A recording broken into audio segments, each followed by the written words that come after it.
Hello, നമസ്കാരം.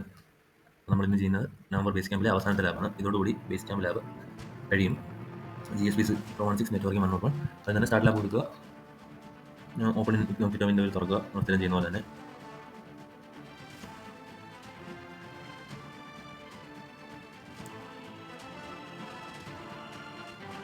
അതിനുശേഷം ഞാൻ ഡിസ്ക്രിപ്ഷനിലും കമൻറ്റ് ബോക്സിലും ഒരു കമാൻഡ് ഇട്ടേക്കാം. അതിൽ 3 റീജിയൻ ഫില്ല് ചെയ്യണം. അതിനായിട്ട് ആദ്യത്തെ റീജിയൻ എടുക്കാൻ ടാസ്ക് 1 പോവുക, സ്ക്രോൾ ഡൗൺ ചെയ്യുക, വെയിറ്റ് ചെയ്യുക. ഓക്കെ, ടാസ്ക് 2 വരിക, സ്ക്രോൾ ഡൗൺ ചെയ്യുക. ഞാൻ കമൻറ്റ് ബോക്സിൽ ഇട്ടേക്കുന്നത് നോട്ട് പാഡിലോട്ട് എല്ലാം കോപ്പി ചെയ്ത് വെച്ചിട്ട് ഈ ആദ്യം കാണുന്ന തേർഡ് പോയിന്റിൽ US-1 റീജിയൻ 1 അവിടെ സബ്മിറ്റ് ചെയ്യുക. പിന്നെ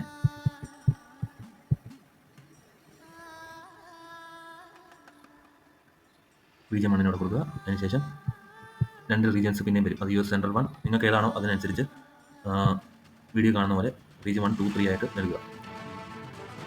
റീജിയൻ 3 കോപ്പി ചെയ്തു. അതിനുശേഷം എൻ്റെ കമാൻഡ് കോപ്പി ചെയ്യുക. എൻ്റെ ക്ലൗഡ് ഷെല്ല് ഞാൻ ഇപ്പോൾ കുറേ നാളായിട്ട് എടുത്തിട്ടില്ലായിരുന്നു, അപ്പോൾ എൻ്റെ ഇച്ചിരി ഡിലേ ആവുന്ന ഒന്ന് പോസ് ചെയ്തിട്ട്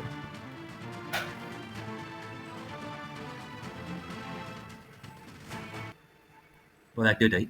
ഇനി ആ കമാൻഡ് കോപ്പി ചെയ്ത കമാൻഡ് പേസ്റ്റ് ചെയ്യുക, റൺ കൊടുക്കുക. ഓക്കെ, ഇത് ഞാൻ കമൻറ്റിലും ഡിസ്ക്രിപ്ഷനിലും കൊടുത്തിട്ടുണ്ടാവും. റൺ കൊടുത്തോളൂ. ഓക്കെ, ഒന്ന് വെയിറ്റ് ചെയ്യുക, റൺ ആവുന്നവരെ വെയിറ്റ് ചെയ്യുക.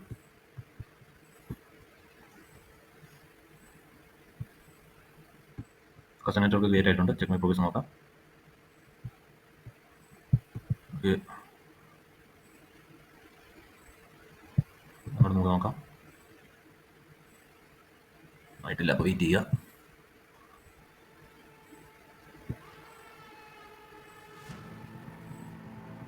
ഈ കമാൻഡ് എക്സിക്യൂട്ട് ആവുന്നവരെ വെയിറ്റ് ചെയ്യുക. ഓക്കെ, ഇപ്പോൾ എക്സിക്യൂട്ട് ആയിട്ടുണ്ട്. ഇനി നിങ്ങൾ ജസ്റ്റ് ചെക്ക് മൈ പ്രോഗ്രസ് കൊടുക്കുക.